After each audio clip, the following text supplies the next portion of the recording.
누구나 자료 수집을 해본 경험이 있으실 겁니다.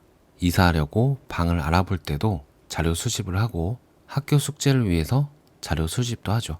오늘은 책을 쓰기 위한 자료 수집 방법에 대해서 알아볼게요. 이 영상은 다산북스 출판사로부터 금전적 지원을 받아 제작되었습니다. 많은 사람이 책을 내지 못하는 이유가 자료를 참고해서 만든다고 생각하지 못하기 때문입니다. 온전히 나의 생각만으로 두꺼운 책을 다 채워야 한다는 막연한 두려움이 책 쓰기 결심을 방해합니다. 물론 지금까지 살아오면서 이룬 성과가 많고 그것을 어떤 형태로든 따로 정리해둔 사람이 있다면 손쉽게 책을 낼 수 있을 것입니다. 하지만 지금까지 별도의 자료를 모아두지 않았거나 내가 살아온 영역과 상관없는 주제로 글을 써야 한다면 더욱더 철저히 공부를 해야 합니다. 모르기 때문에 쓴다. 쓰고 나서 비로소 알게 된다. 라는 말이 있습니다.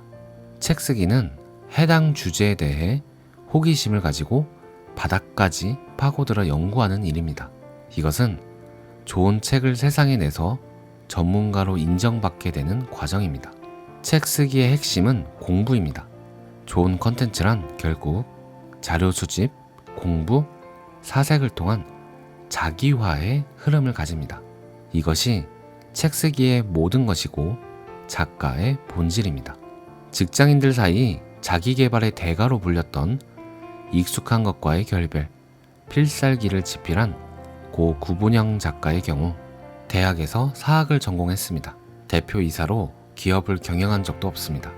하지만 관련 연구를 하고 좋은 책을 써서 결국 한국 최고의 경영 전문가로 인정받게 되었습니다.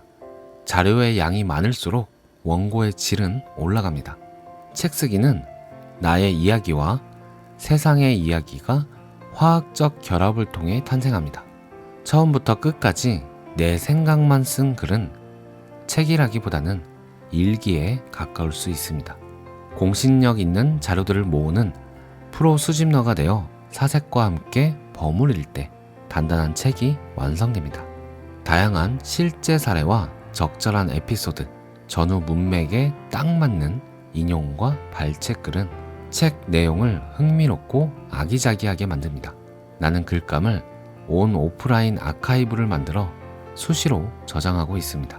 내가 글감을 모으는 방법은 다음과 같습니다. 먼저 독서, 관련 도서를 읽고 별도로 정리해 둡니다. 책을 읽고 난 후 맨 앞장에 이 책의 장단점, 내 책에 활용할 시사점을 적어 놓습니다. 그리고 별도의 엑셀 파일에 평점과 함께 관련 내용을 꼼꼼히 정리해 둡니다. 다음은 클리어 비닐 파일, 100쪽 분량의 대용량이고요. 평소 이메일로 오는 글감이나 받아보는 신문, 관련 동영상 등 좋은 내용이 있으면 별도로 스크랩해 둡니다. 온라인에 있는 내용은 어느 순간 없어지기도 해서 되도록 불편하지만 좋은 내용은 종이 형태로 보관해 둡니다. 어느 정도 분량이 되면 키워드별로 분류합니다. 그리고 SNS, 출퇴근 시간이나 짬짬이 시간이 날 때마다 네이버나 구글을 통해 키워드 검색을 합니다. 그리고 좋은 내용의 글감을 카카오톡으로 나에게 보내기 기능으로 보내놓습니다. 네이버 블로그나 카페, 인스타그램에도 수시로 좋은 글을 올려놓고 글쓰기를 할 때 수시로 꺼내서 활용합니다. 다음은 온라인 서점 목차나 평점, 내가 쓰려고 하는 글에 대해 글감이 잘 떠오르지 않으면 온라인 서점에 들어가서 관련 장르의 베스트셀러 순으로 검색합니다.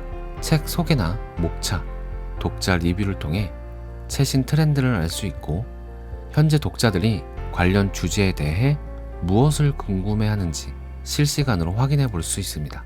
독자 궁금증의 공통점을 모아 내가 쓰려는 책에 적용하면 좋을 것입니다. 다음은 유튜브 영상.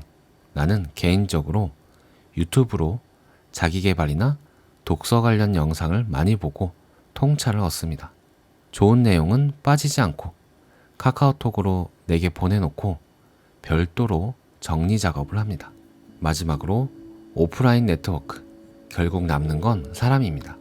나와 비슷한 관심사를 가진 사람들을 소모임 형태로 만나 그들에게 내가 부족한 정보를 보완해 나갑니다. 직장 동료와는 색다른 느낌을 받을 수 있으며 마치 사막에서 오아시스를 만나듯 지적 갈증을 해결할 수 있습니다. 이 세상에 도움 안 되는 책이 없는 것처럼 도움되지 않는 경험은 없습니다. 특히 글감을 찾기 위한 자신의 호기심과 관심에서 출발한 학습은 명확한 내적 동기가 됩니다. 자신의 관심 분야 관련 글감을 수시로 찾아 꾸준히 배우고 익히는 습관을 지니면 어느 순간 훌쩍 자란 나를 발견할 수 있을 것입니다. 오늘 내용은 여기까지입니다. 책을 쓰는 것이 어렵게 느껴지는 이유는 내 경험, 내 생각만으로 한 권의 책을 다 써야 한다는 압박감도 한몫하는 것 같습니다. 하지만 우리는 절대 혼자 성장하고 혼자 경험한 것이 아닙니다. 알게 모르게 함께 성장하고 있고 알게 모르게 도움 주고 도움 받고 있습니다. 사랑사랑님이 항상 하는 말처럼 우리는 언제나 하나입니다. 전하고자 하는 메시지를 가장 잘 표현한 글감을 찾아보고 거기에서 도움받아 우리는 또 다른 누군가에게 도움을 주는 거죠.